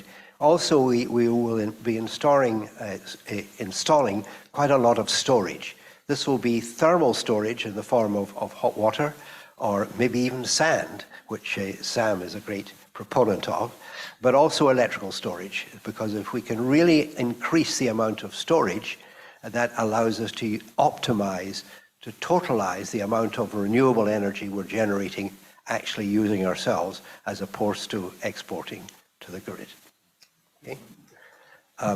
Okay. Sam is championing the food, so... Yeah, briefly on the food side of things, Michael tells me we had about 5 hours left to get this request for money in, and I said we've got to include food. It's one of the most important parts of our footprint, and so it will be looking at how we can ramp up the quantity of food that we produce in greenhouses. We're looking at potentially regenerative ag, broader scale. That's sort of one of the areas I'm really interested in with Andy and Talis and that sort of crew, what's happening on the land between our houses and around our houses and in farms nearby. So it's a huge question and one that's close to my heart. And what we actually asked for in this funding was to look at greenhouses and automated sprinklers, water irrigation. That's what I'm at the end of my and composting, commercial composting. Obviously not near us because anyway, we're looking at all of that, and that's the third part of this research. So part of this is to say, get involved, please come and see us, and I'm sure that the gentleman will come back to that, and Marilyn on her affordable housing. Thank you. Affordable housing, and then I'll say something about the... Sure. Great. So we've covered energy, and we've covered heating, and we've covered the whole question of growing our own food. So the idea here is that Christopher Raymond is going to estimate for pretty well the community of the park how much food we will need to grow within season, and how much land we need for that, and how much extension of our greenhouses will be required to meet that. Remember, these are 4 feasibility studies, and the output of the feasibility study will be at least 4 capital grant applications to the big fund. So I should have said at the start that the fund is put £20 million into feasibility studies, and these have been awarded. We're at the very bottom end of the scale. Some feasibility studies are £7 million and £4 million and this type of thing. But then they're putting in £50 million a year for 10 years. That is £500 million, £500 million into the actually implementing from these feasibility studies. So we'll have at least 4 of these grant applications going in, maybe more if we want to split some of it up. So I'll say 2 words about housing. Mm-hmm. Obviously, housing is a key issue, and as the last shelter is another main issue for us as we move forward into what Findhorn needs to grow into. And particularly particularly housing for young people, because a lot of young people who say, look, we can't get enough work here and we don't have any accommodation. So we're trying to create the work by creating these projects, so that every sort of senior person who's working on these grants will have a trainee with them, so that we have at least the same number of trainees as the experts, as it were. And the idea is to create at least 20 units of housing, which will be mainly for younger people in the community and younger people who will be attracted here. We're looking at 2 possibilities. One is putting these inside a greenhouse, what they call Naturhaus. There's quite a lot of this in France, and there's some of this in Sweden, and we wanted to do a feasibility. Is this a good way for us to go? We're also going to design and price the same number of houses, but not in a greenhouse. So the feasibility study will come to some recommendation whether we go within the greenhouse or partially within the greenhouse, and whether we go outside. All right, over to you, Marilyn. Thanks, Michael. It sounds really kind of daunting, doesn't it? You know, we have heard more than once in the last 24 hours it takes a village to raise a child. One of the things I really appreciate about the eco-village Findhorn is that it takes a village to raise a whole generation. And I always try and focus my work on the 7 generations from now that the Indigenous people call us to do. So you might be wondering, whoa, where did all these feasibility studies come from, and how come I didn't know about them, and how come I didn't get to have a voice in here? Well, one of the things I really appreciate about these gentlemen and this team is that they managed to notice there was an opportunity. The opportunity had a very short window to make a submission in, and so they took a risk that they would submit something and then see whether we would get the funds, and then we would figure out how to do these. So they're feasibility studies, and that means that Michael said only 2 months ago, but I think it was actually about 4 months ago that you found these funds. And in the interim, a lot of life happened, including the Queen dying. How did that impact us? Well, it took that meant that it delayed them saying who would receive the grants. And so we were told only last week that we had been successful in receiving the grants. And that means that we have the feasibility studies to do between now and March the 31st. That's less than 5 months for studies. So, you know, this is the time where we have to come back and say, hey, community, we need as many of you as possible to come forward. Hopefully you saw in the bridge this week that we put in a really nice article. Thank you, John, for drafting that. And we're asking for expressions of interest for people wanting to work on any of these 4 feasibility studies. We know that we'll need somewhere between 2 to 4, probably more likely 4 people on each of the feasibility studies. And that when we're doing those, we're going to be inviting and inquiring and being curious about what everybody else thinks around here. So this is not an exclusive set of people looking at these feasibility studies, but we are now reaching out to include the whole eco-village. One of the things it looks like that I will be doing, I'm calling it synergizing at this point in time, and that's inviting in the engagement of the community, coordinating it, and trying to keep this team of cats in order. I don't have a great deal of hope for that, but I'll do a lot of self-organizing around it. So I also want to just say that we've heard about the references of engineering and sciences, but you know, there's lots of research that's showing how important it is for community to be involved, for any of these changes to be effective. I noticed that the Pocket Project had promoted a film that I looked at yesterday called Once You Know. So think about once you know that Wallace Wells film that we saw before the break, then what do you do?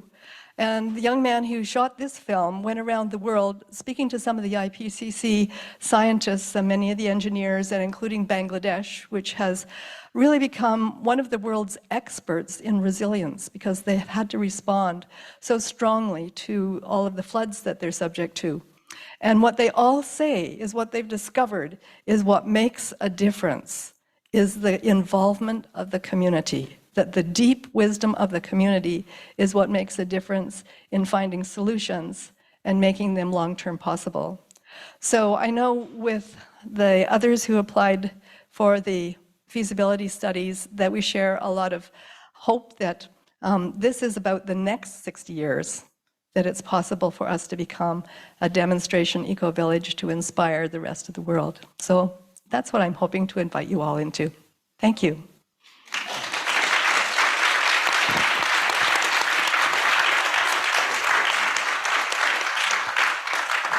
So I just want to mention there are really 2 main aspects of this work.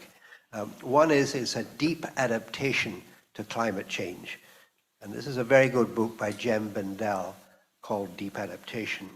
So we're adapting at the same time as we're mitigating. So we will reduce carbon, and we have to report on that carbon, and we will be very much looking to create green jobs within the community itself, within our associates, but also bioregionally.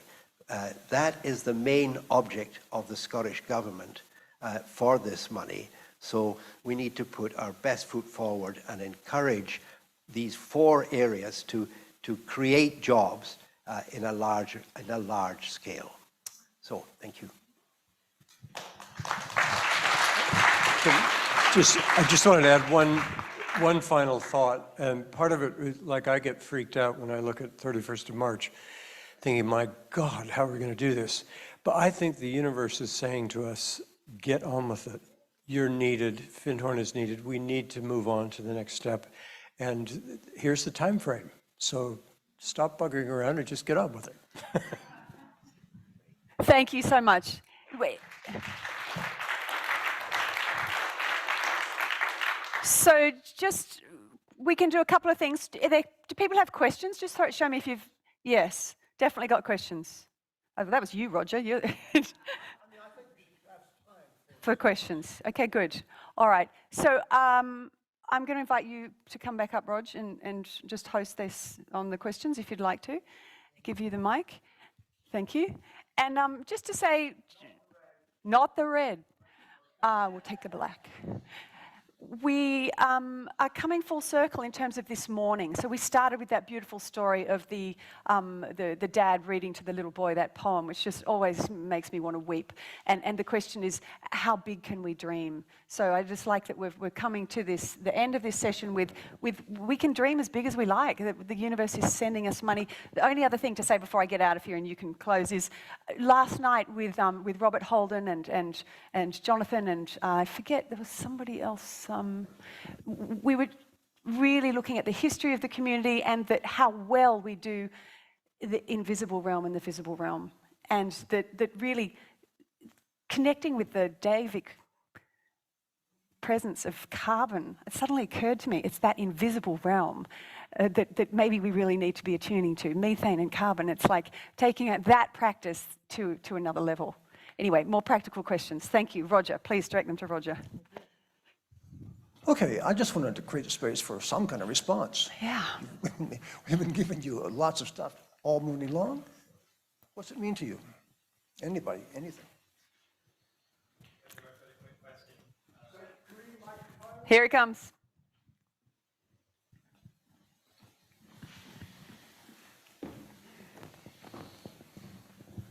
Hey, thanks. Congratulations. That's fantastic that you got the grant in and won such a big grant.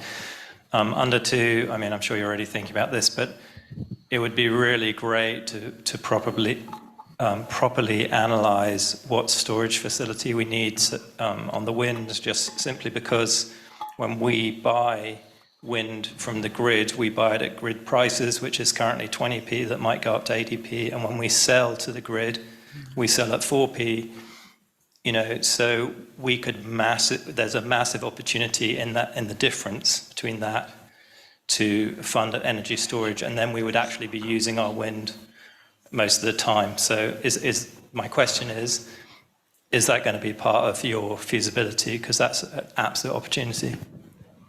Can I speak to that? Yeah. So we, John and I jumped down to I think it was one of the world's biggest solar and storage battery conferences in Birmingham just on the way, because we started to think we need information. And John, if you want to speak to that at all, but basically, yes, we need to be looking at that. Absolutely. Thumbs up. Okay, that's that one. Good. Next, anybody else? You first. Okay. Oh, yeah, thank you. My name's Courtney. I used to live here. I first came about 40 years ago, met somebody, came and lived with me in London. We had a child together, we came back. I was here for 17 years.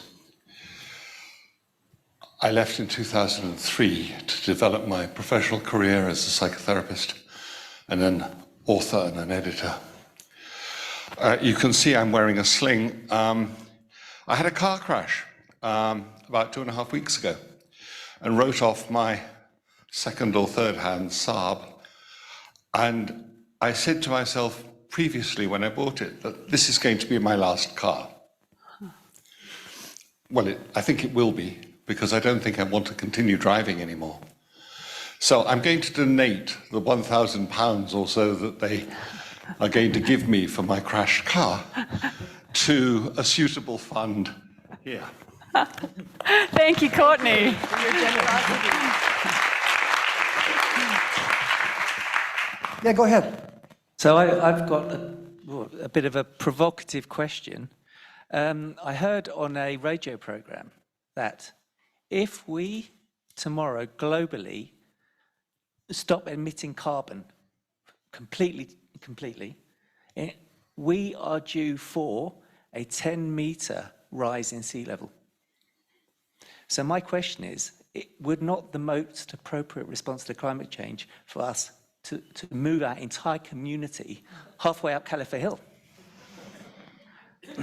It's a great question. I don't know the answer to it, certainly. I do know that at one point, about 20 years ago, Ike Isaacson actually made the same proposal.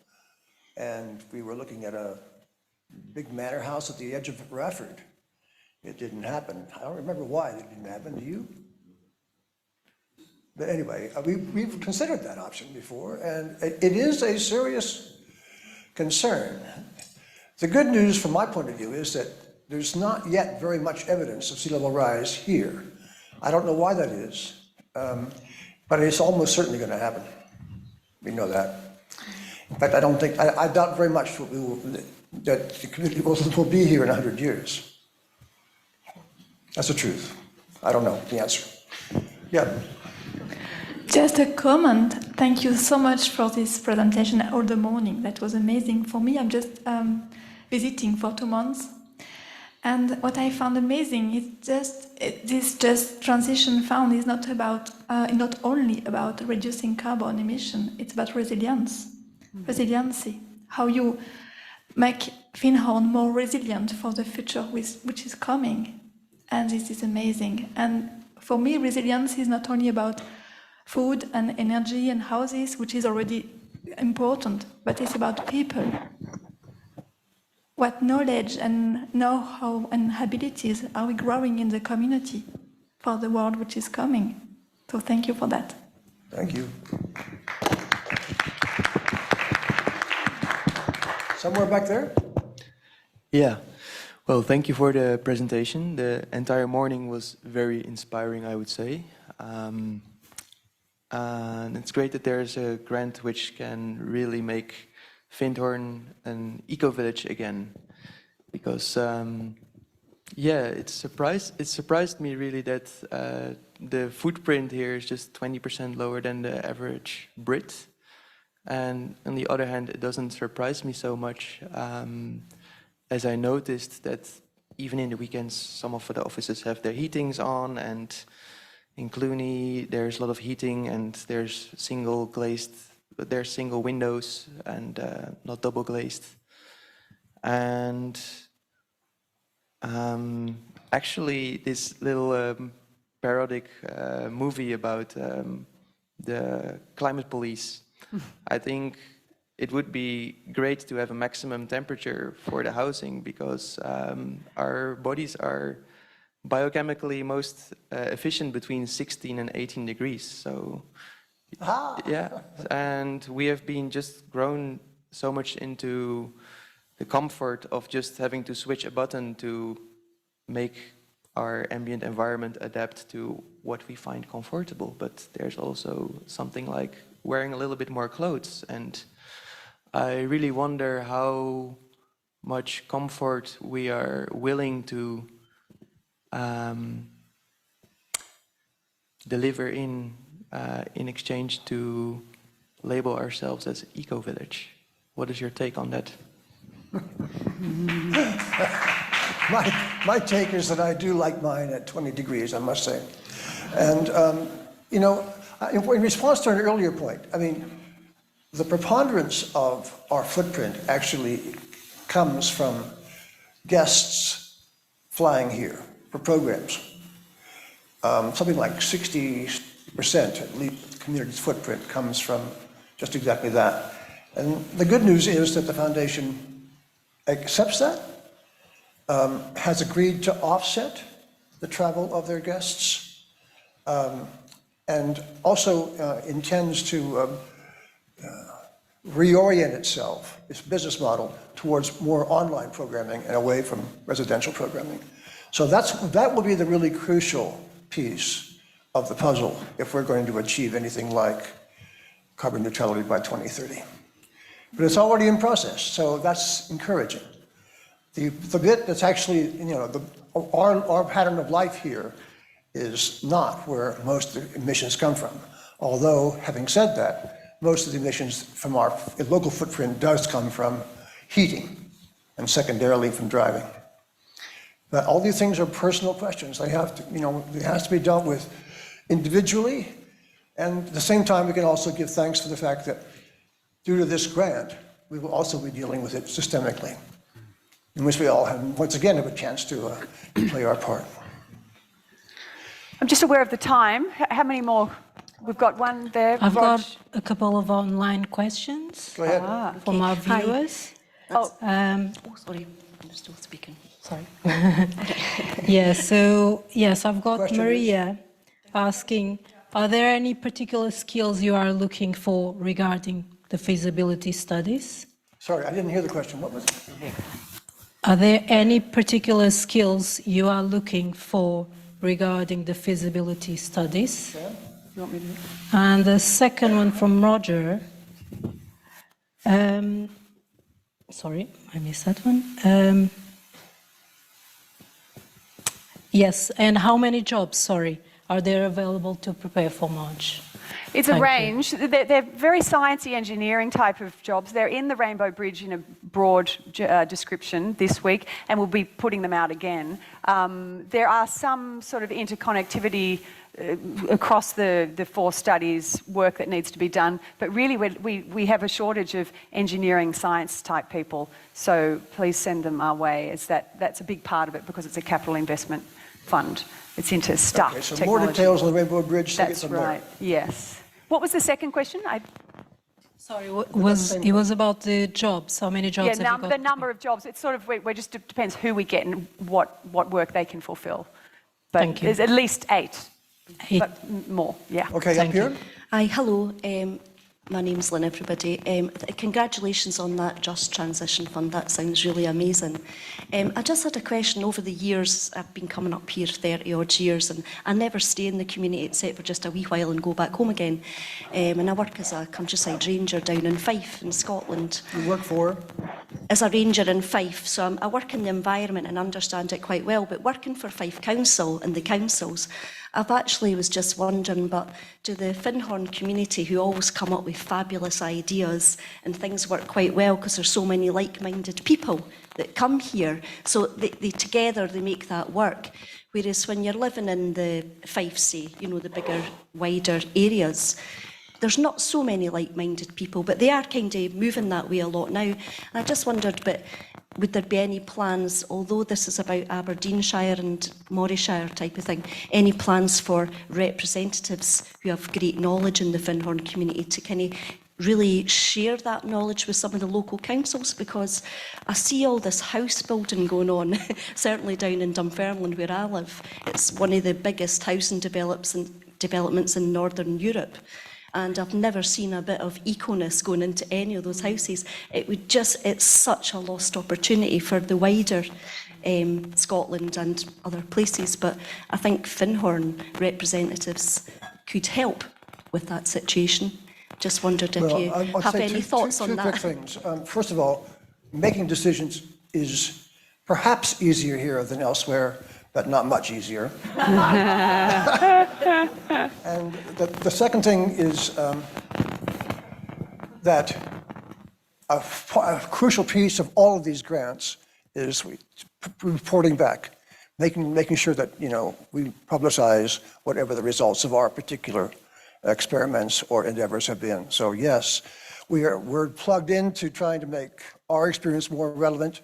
We've got another grant actually from TSI Murray to make our eco-legacy more accessible to all of our visitors, including those in Murray especially.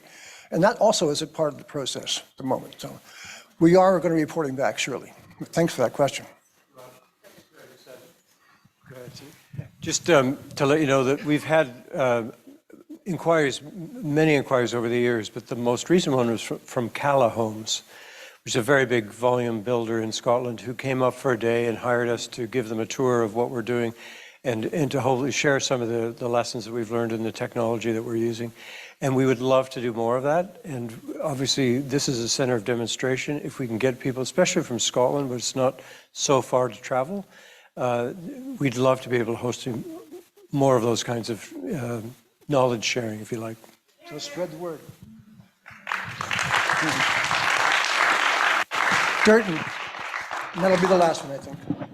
Yeah, I mean, I think it's absolutely amazing, and also, you know, obviously it's clear that you need very kind of professional and people for that stage to create the feasibility study. And then there is, we talk about individual responsibility, but I think it's really what we also need to do and translate, at one point is how do we involve community in that to make it sustainable, because you're doing this amazing work, which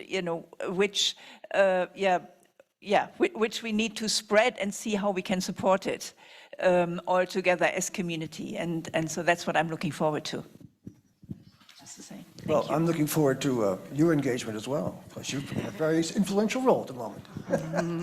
All right. I think, do we have time for one more? Well, There's one here. Sorry. Oh, Michael Buck. Sorry, Michael. Can you just wait a moment? Michael Buck is a returning member from the 70s. Lives in Oxford. Yes, thank you. I live in Oxford, and it's wonderful to be up here. And it's wonderful to see expanding organic food on there. That's close to my heart. And I remember Peter coming into the gardener's caravan a very long time ago. We'd spent a wonderful day picking wild oats out of then Johnny Bicken's field and sweeping across it in a great long swathe of community members. And he said, the reason why we're doing this is because we have to manifest that land because we need food. Hold it in your vision. And I've been holding it ever since. And the vision of being able to walk through a field of wheat that's going to give you your bread the next day next to your village is wonderful. But I hope I'm not opening up Pandora's box here. Because if we're going to have organic food, this is the question, and we do not use animals, and we are a vegetarian community, how are we going to do it? Yeah, I simply don't know the answer to that question, but I believe that there are fruitful discussions going on with some of our farming neighbors, so you should talk to John about that. Margie, finally. I want to thank you all for doing such detailed work. Deep and wide and woven. And I want to know if the community needs somehow to match that 227,000 pounds. Needs to match it? Yeah. Raise it. We have a car over here. You're feeling moved, you can certainly speak to any one of us. We have the bank account open. All right, I think that's going to be it. It's 12:35. Thank you all for being here this morning. And thank you all, particularly this team. Michael, come on.